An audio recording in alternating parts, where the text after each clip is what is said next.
Transfigure Gems Part 5, the final part, supposedly. We still have a couple of hours to go before the league actually launches. They might throw a surprise our way yet, but who knows? For now, though, these should be the final Transfigure Gems. At least that's what they state. So let's go through them. There's some really interesting stuff here, including, but not limited, the Vow Righteous Fire. Or not the Vow Righteous Fire, the new Righteous Fire.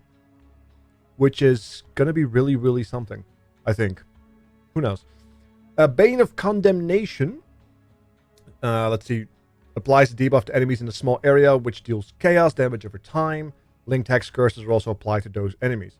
Very similar stuff, but it does, however, seem that they are buffing the damage per curse applied, as well as the increased debuff duration from the top of my head. So that might be something for clear, since the base duration is down. So you have a little bit more front-loaded damage, but less damage over time. So it might be better for clear. Who knows? Aside from that, though, the Bear Trap of Skewers. If for some weird reason you do an Impale Trap build, you can now have a Bear Trap with Impale on it. I never used Bear Trap other than for the debuff, I believe, that was on it. If memory serves. But it's been a minute. I'm not a trap kind of guy. Blade Vortex of the Scythe. This one seems really weird to me. A lot of front-loaded damage, but of course a duration of 0.8, meaning it's almost impossible to keep up. I guess you can extend the duration to 1.2 with enough skill effect duration to make the 0.6 seconds at least tick twice. So you get 2 hits per Blade Vortex, but you really have to be so far up there behind. You can taste what they had for breakfast if you want to get any value out of this. So maybe it's good for clear, but honestly, with the old Blade Vortex, you ramp up with Unleash. I've already seen people clear tier 16 maps with a single hit, basically, due to the massive AoE and damage it was able to do through explosions. So I'm not sure if this is really going to fundamentally change anything, but it's there. Enjoy. Body Swap of Sacrifice. I'm not sure who would use Body Swap unless you were memeing, but this is just an alternative way of dealing a little bit more damage, I believe, as it now also does 4% of your maximum life as base fire damage. A lot of like life mechanics happening. Maybe this is something regular RF boys could use, since it scales on life and regular RF now wants to have life scaling. Or Burning Arrow. Barf. Who knows? Body Swap has always been one of those curious things to me, including things like Chain Hook. Also very curious. Never really understood why anyone would want to deal with that. Especially in a world when you have Detonate Dead and Volatile Dead and Cremation. Why would you want to do Body Swap? Not sure. Dual Strike of Ambidextery. Possible bait. Who knows? 70% more damage with main hand. Offhand uses the attack time for it. So very strong main hand, but slow. Very fast offhand. Maybe you can get some like incredible useful scaling out of that. 244, 244, which is not too bad. From the top of my head, I am not entirely sure if that's the same damage numbers on Dual Strike. 224, 224. Yep, it's the same. So it really depends if you can have good weapons that synergize this out of control. So, who knows? At least you don't have to worry about the full health component to it, which always is useless after the initial hit, right? So, who knows? Anywho, moving on.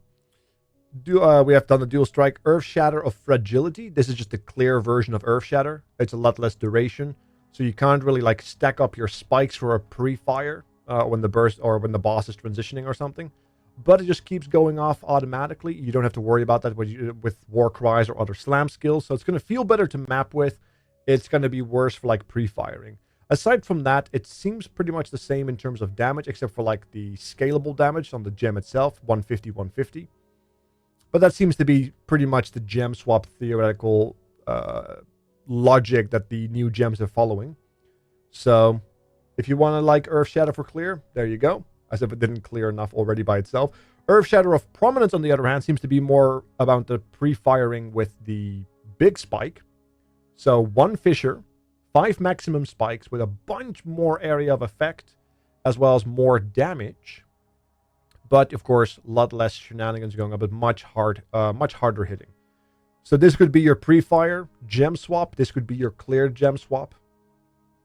Who knows? We'll see if slam skills come back into fashion. I don't like a piano-y playstyle myself, because I like my wrists to be working. But who knows? Maybe you're young, you're free, and you have no care in the world yet. You know, you're not quite 18 yet. You're not quite paying taxes, so you don't care too much about your physical health. So maybe you like slam skills. Who knows? Essence Drain of Desperation. How apt. Desperation is just like a hard-hitting, or not a harder hitting. It's a much more powerful Essence Drain, but as opposed to healing you, you start degenning. Lose life and energy shield equal to 0.2% of debuff effect. So it's stronger, but comes at a greater cost, as opposed to the base version, which is weaker, but keeps you alive. So could be a trade-off if you're looking for damage. Or if you just want to be simple, Essence Drain of Wickedness, which is far more heavier on the hit, pierces all targets, a lot less damage over time with a lot less duration, but much better hit potential. You do lose out on the spread mechanic. That seems to be gone as of right now, but also much more regeneration, which I imagine has to do with the fact that it's an instant hit and not a 3 or 4 second or duration ultimately in the end. So you still get like a lot of life out of that. All just in the skill itself. So if you want to play an on-hit version of Essence Drain for some reason, there you go. You can do that now. Also, incredible effectiveness of added damage, over 300%, which is nothing to scoff at. I like it. This could be really good for all those Ivory Tower Energy Blade stacking Captain Lands boys. You know, we can see some incredible numbers, which is still not as impressive as the Righteous Fire we're going to see soon. Frost Blades of Catabasis. I'm not sure what Catabasis is. Never heard of the word. But apparently now you're just cold dotting. Frost Blades, as opposed to clearing a lot of space with projectiles and such, you're now just dropping non-scalable area of effect grounds or patches of cold dot with a very high base cold dot damage per second. Not a shabby duration as well. I imagine if you have +1 strike from somewhere, gloves or ancestral coal, you can have multiple patches drop down. I imagine they don't stack, but you can get a lot of coverage this way without having to skill the AoE, because you can't. Plus the fact that you have +6 meters to melee strike range. So you can probably do some like melee cold dot with this. Might be really interesting. I wonder if there's maybe a good, like, unique weapon that really facilitates this, or if there's a good craft for it. We have to keep an eye on this, because if this works, I might dabble with, like, maybe an Elementalist, maybe a Trickster. Who knows? Keep an eye on it. Galvanic Arrow of Energy. This is weird to me. It's supposed to be, I guess, a better clear version of Galvanic Arrow, but you lose the arrows, but you get a bit more radius, if I understand it correctly. I'm not sure why you would use Galvanic Arrow in this day and age, but there you go. There you have an option for that if you want to have a little bit more spread, I guess, more radius. Or if you want to just have a better version of Galvanic Arrow of Surging, you get an additional arrow. I believe the base scaling damage is even slightly better if memory serves. The projectile speed is quality based, I think. Yeah, you get more arrows. Could be really good. You do have to aim better, considering the fact that the surging aspect happens until you have to hit a target first. So might be a bit more tricky to connect, but it's more arrows, so who knows? I'm just looking at this and I'm wondering, why not play Lightning Arrow? Like, what would be really beneficial for this over Lightning Arrow? I'm confused about it. Galvanic Field of Intensity. I want to like Galvanic Field. I do. I was really hoping on some kind of like self-Galvanic Fielding to become like a shock-based, you know, Death's Oath RF build, right? Like that type of thing. But no, this one is just slower. Hits a little harder, but is slower. So has much more effective added damage, I believe. And then also comes with the same limitation of 1 max field, but has a buff that grants you 40 chance as opposed to 20 at a base level. Maybe people can do some crazy things with this, but honestly, most people that would benefit from this are already playing Elementalist. And they would already have guaranteed shock, right? So I'm not sure. I'm not sure if I like this or not. Maybe there's something crazy that can happen with it. But I've seen people push Galvanic Field to the extreme, and it still ended up being disappointing, even after, you know, a mirror worth of investment. So, I don't know. Prove me wrong. Ice Crash of Cadence. This is like a dual-wielding Ice Crash. 15% of physical damage is extra cold damage. Is the new quality, so that's not on the base one yet in POB, but that's just the new quality. So that's just for both. But you do end up getting 50% more damage with the main hand and then more radius with the offhand. So it's like hard hit, big hit, hard hit, big hit. So if that's really going to be better, I don't know. But I guess you can now use a more dedicated dual wield option, I guess. Maybe there's some combination of weapons that can make this really go crazy. Who knows? We're also noticing, however, that the stage system of like stage 2 and stage 3 are gone. Not that that was really relevant for most Ice Crashes builds that I was privy to, but there you go. Dual wielding Ice Crash. Kinetic Bolt of Fragmentation. So this has more projectiles with less ultimate directional changes, because I believe the original one is 8. I'm not sure if that's with or without quality. So this might be interesting if you want to have more projectiles, but less directional changes. If you can find a way to make it so that they all connect to the same target. Because I believe they can shotgun. Don't quote me on that. But if they can, this could possibly end up being in many more hits on a single target. Because it looks to me like it's designed to shotgun. So pop off, right? Get some good numbers in that. You should be good. Oh, wait. I believe it actually says so.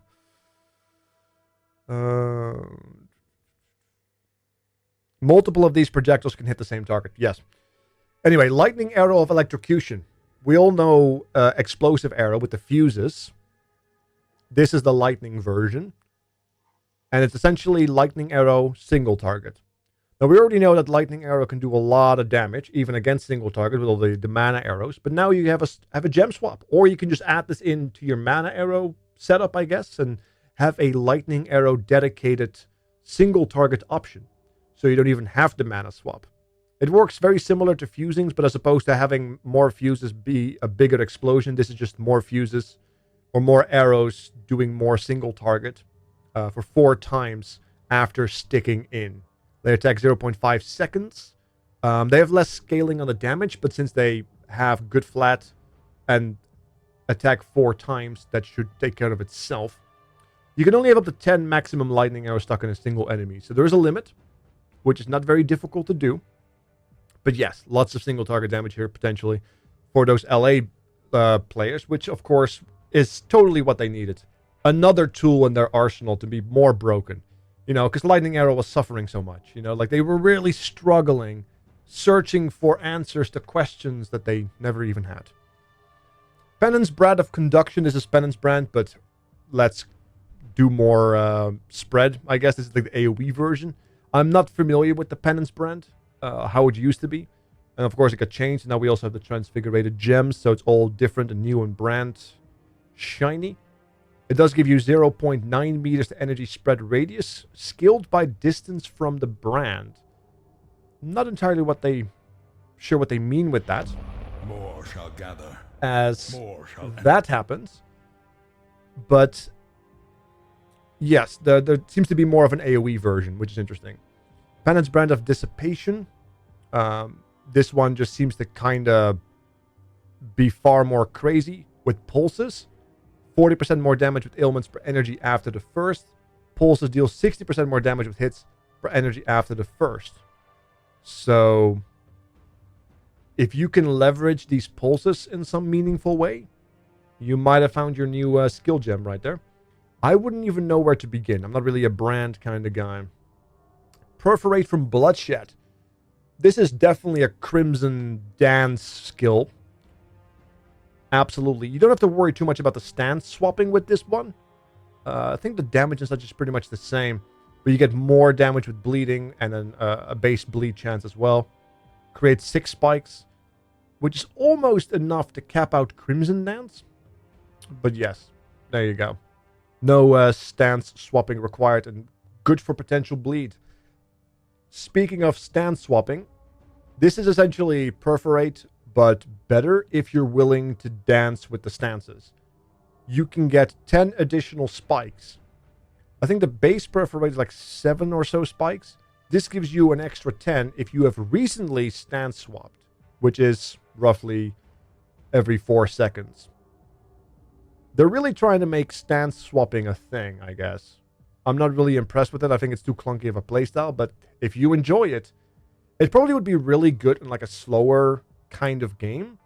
But this is Path of Exile 1, and I want to go fast. I want to have zoomies. This does not make me zoom. Power Siphon of the Archmage. Foreshadowing. This is just Power Siphon, but you can stack mana on it at a significant rate, 20%. So 1/5 of your mana just adds flat lightning, which is insane because you can get really high mana numbers with some investment.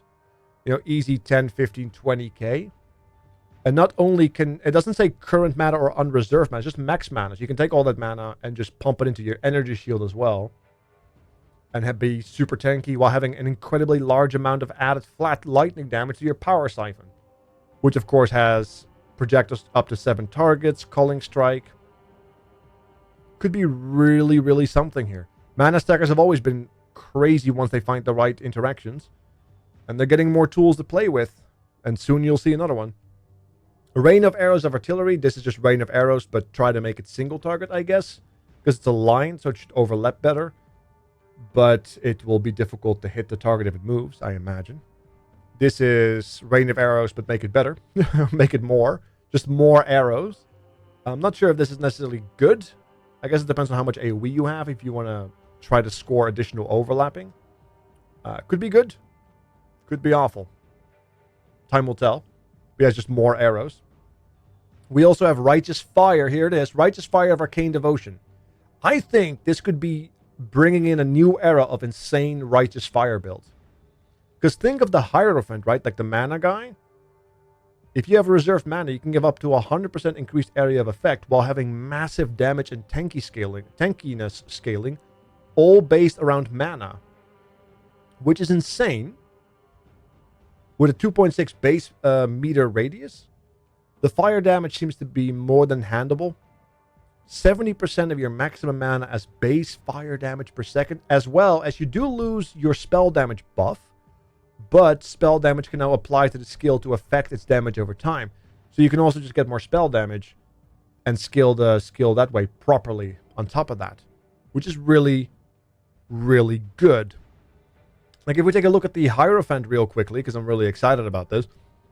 This is the Divine Guidance, which gives you more mana and a mind over mana effect, or mind over matter effect, sorry, and Transfiguration of Mind, which will give you more damage.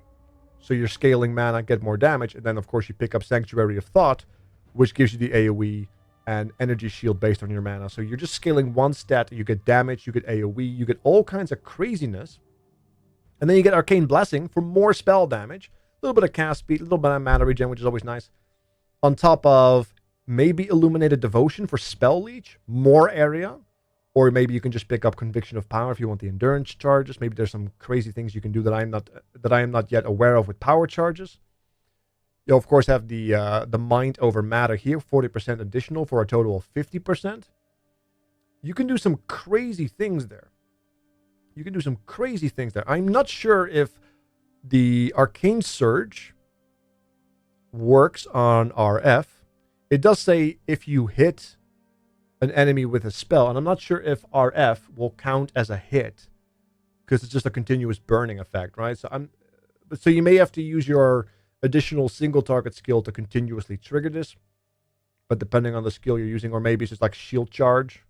Or wait, that's a spell. That's not a spell, it's an attack. Yeah, I don't know. Maybe you'll have Scorching Ray or something that will be able to trigger this. And other than that, there's other ways to get Arcane Surge as well to facilitate the benefits from that. Anyhow, But smarter people will figure that out quite quickly, I am sure. Scourge Arrow of Menace. This is just Scourge Arrow, but let's make it worse for clearing. Because it doesn't have the channeled aspect. It also lost the channel tag, as you can see. So it just goes off, as opposed to having to channel for additional stages for massive damage bonuses. So this is the clear version. Gem swap for the channel version against bosses, I guess, if you want to do that. Shrapnel Ballista of Steel. It seems to be a much stronger version of Shrapnel Ballista, but because you get an extra arrow and all that good stuff, a bit more scaling, impale as well, I believe. But you have to work with the steel skill, and every totem consumes a shard, so you're just spamming steel constantly. And I'm not sure if the gems are still there, but without increasing the action speed of a steel skill, it's just going to feel very sluggish. So you're trading a potential higher ceiling of damage for a slightly worse playstyle.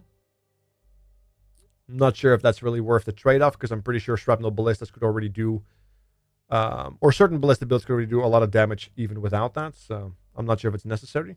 Maybe it's good for early game. Maybe it's good for like early game steel skills that were already going to do something with steel skills anyway. Who knows? Storm Rain of the Conduit. You become the Conduit. They are chaining to you, which is interesting. It's not going to have as much of a high-end ceiling as the 100 maximum arrows of the base skill, but you have more control over where they are going to chain towards, or how the chain works, because you can move and then have the line, the link actually touch the boss. That's pretty good.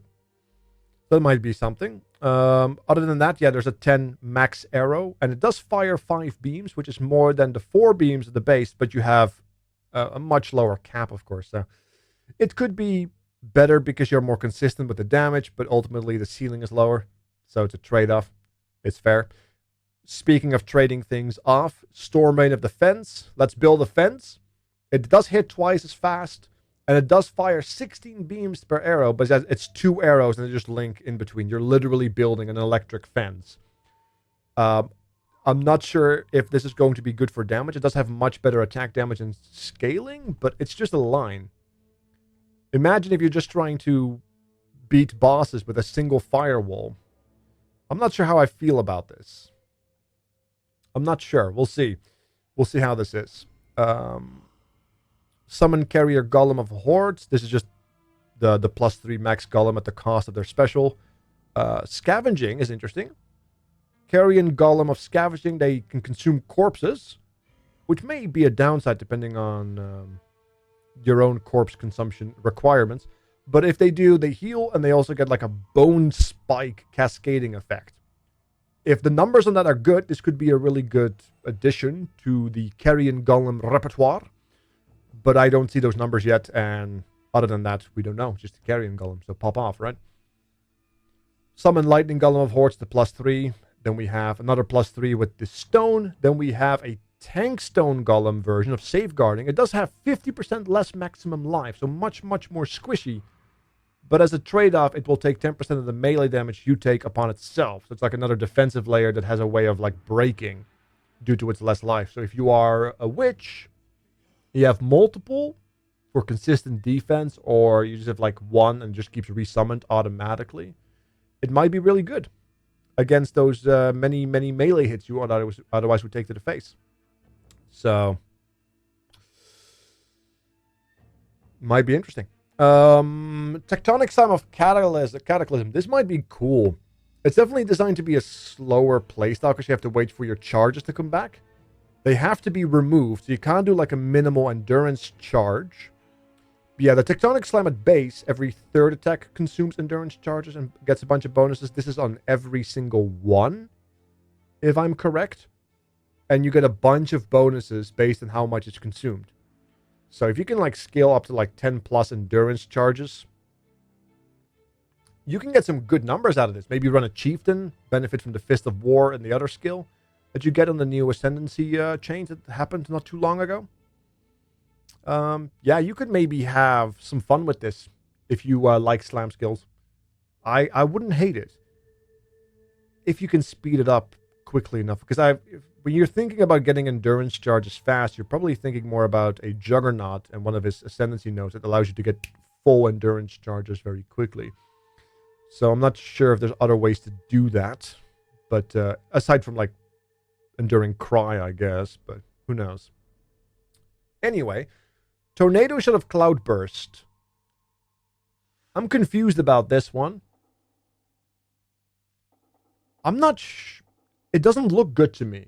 You shoot one payload arrow, and then it essentially shoots a circle of arrows. So it's like a worse tornado shot that has a delay in it. And I guess, I'm assuming if you have additional projectiles, they are only for the secondary aspect of this skill. They're not based around the payload. Since additional projectiles is referenced as projectiles fired from where the payload arrow lands. So I'm not sure what I have to feel about this. It just looks like an objectively worse version of Tornado Shot in almost every single way. So somebody enlighten me. Show me the light. Because right now it seems to be very cloudy. And a storm is brewing. Toxic Rain is coming down of Spore Burst. This is, to me, just a better version of Toxic Rain in almost every single possible conceivable way. Yes, you lose the damage over time effect, but you get on-hit chaos damage. You get more arrows. You get 40% chance to poison on hit, so you can do a poison build. And there's also a secondary detonation that also does poison damage, I believe, or chaos damage that should trigger another poison hit, because the spores will explode. And they also still slow. So if you like Toxic Rain, and you want to do a poison build properly with Toxic Rain, you can do so now and have a much, much better time of your life. Toxic Rain is still going to be annoying to play because you have to like, shoot up in the air and it has to come down, and then there's like a damage of time effect, but this is probably just a better version of basic Toxic Rain in almost every single way, as far as I can tell. So, correct me if I'm wrong. Which is a little different than Toxic Rain of Withering, which is a worse Toxic Rain. It's also less duration, less damage does as a result, but every pod applies a Withering effect. So it's a utility Toxic Rain that does less damage. Could be useful on like a Ballista approach, if you were using Ballistas as a way of applying additional Withering, like some builds did, especially early stages. Now you don't have to use that support gem. You can use something else. I'm not sure if that will make up for the damage, but if it doesn't, it's not worth it. And if it does, great. You got to win there. Other than that, yeah, just wither. Just a little withering. And then we also at the end here, we have Viper Strike of the Mamba, which seems to be a bit of a hidden run build. Maybe you can do some crazy things with like Proliv, because it does do 240% more damage with poison, which is interesting, but cannot inflict poison on poison enemies. So lots of flat chaos, base duration 2 seconds. This clearly is a hit and run kind of thing, but if you can find a way to like Proliv that, maybe with that new curse from the Warlock, the name escapes me, which totally is not going to get nerfed, Copium, we might see some good numbers on this. We might see some really good numbers in this for a Viper Strike, but at least by Viper Strike standards. So, I think the clear winner of this batch, of course, is the Righteous Fire of Arcane Devotion in general. I'm also a big fan of the Toxic Rain change, although it might not be entirely for me. I'm thinking I'm going to go with a Caustic Arrow myself this league. That's kind of what I'm leaning towards too. But yes, otherwise, some questionable changes, some potential objective buffs, and Righteous Fire. Finally, the community gets what they want. RF, it was here. And hopefully, I'll be there when the league starts.